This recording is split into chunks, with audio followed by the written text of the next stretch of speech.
It is September 9th, 2025, and my name is Caprice Bird. Today is the 1 year mark. Actually, right now at 7:19 p.m., I was waiting right here on this porch to still even find out if it was my daughter in her apartment that the police were telling me was deceased. They would not uh, give me any identifying information. I was called to the scene by a case manager. Um, they said some rumors were going around and they wanted me to stay close to my phone so they could go check out the rumors. And instead, I drove to Quincy's home because I had been there uh, several times in the weeks previous to this event.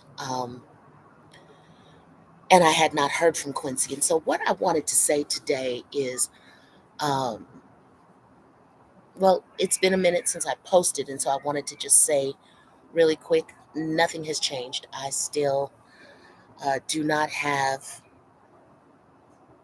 resolution. I still don't have answers. I still don't have answers. Today, I took, I don't know if you can see my, my shirt. I painted these rocks. I did 35 of them and I carried them in a bucket to Quincy's building and I deposited them in trees, on the building itself, on the sidewalk, window sills, in cracks and crevices. Each stone says hashtag justice for Quincy, and on the back it says rest in heaven 9924. Uh, I walked around that building today. I ran into some people that did know Quincy, and I let them know that I was there depositing these stones, and I gave each of them a stone. Um, and it warmed my heart. Um, it's hard not still having answers. I will tell you, uh, the person that murdered Quincy is currently incarcerated. Yes, this person has refused to attend court. In fact, last month during court, the discussion was not about murder. The discussion was about the defendant feeling some kind of way about the wardrobe. The defendant does not want to attend court in female clothing. The defendant would prefer to wear their own clothing or the clothing of males. And the judge approved it. We weren't talking about murder, we were talking about clothes. But I sit here, I can't kick over desks, I can't have a fit. I sit here and I wait. Colorado for the Coalition for the Homeless uh, initially told my then attorney that they fully expected a demand from me. I gave them a demand and I also gave them an opportunity to negotiate with me regarding their negligence for not keeping Quincy safe in their building. They have rules and regulations. The person that murdered Quincy was not a tenant of that apartment building, uh, had been there for some undetermined amount of time in the building, not in Quincy's apartment, in the building with other people. And on a particular night, we still don't know if it was the 6th or the 7th, the defendant beat Quinci about the head and the face with a pole, and then suffocated Quinci, and then took money from Quinci's pocket and instructed another individual who was also present to go and purchase meth. And that person left, purchased the drugs, and returned. And they stayed there 2 days while Quinci's body lay in her apartment. And today is a year to the date. It was now. I was sitting, still had not been notified that it in fact was Quinci in the apartment that was deceased. And I guess what I'm coming on to say is, here's what I've come to understand. Back in April, Quinci was very ill, almost died from pneumonia, septic pneumonia to be exact. Quinci's organs, liver, pancreas, what's the other thing? Liver, kidneys. Quinci was so ill, all these organs began to shut down. And I knew then, because of mental health issues, because of substance use, that if God took Quinci then, it was going to be hard for me.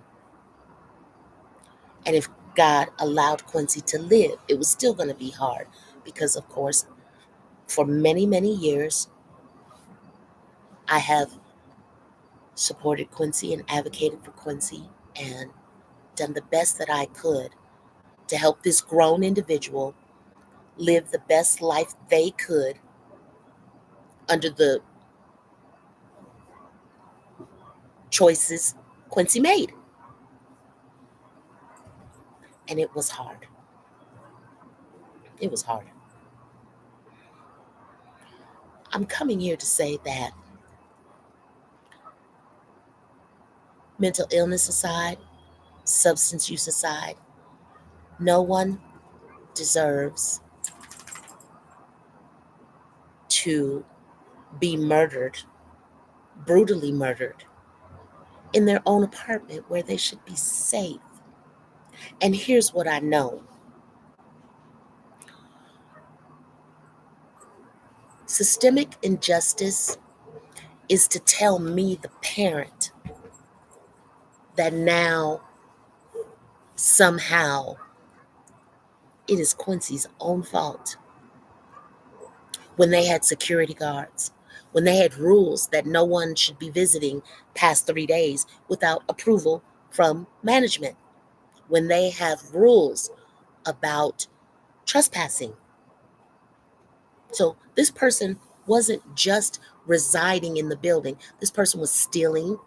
This person was threatening other people. This person was not an ideal tenant, did not have a lease. But now, Colorado for the Coalition for the Homeless wants to say that they're not liable because somehow or another it's the victim's fault. There are 4 months left in this year. I've done just about everything that I can possibly do. I'm going to keep telling this story. People say, oh, well, why was she living at Colorado Coalition for the Homeless? Quinci was grown. Quinci made the best life for Quinci with the choices that Quinci made. I always had an open door policy. Quinci did not want to come home. Quinci wanted to live in Quinci's apartment where Quinci chose to live at. I have been here as a safe house, as a place for Quinci to come and rest without any questions, with in safety and with love. Quincy's choices to live the way that Quincy wanted to live were Quincy's choices. I had to adhere to that as a parent because those are the choices that Quincy made.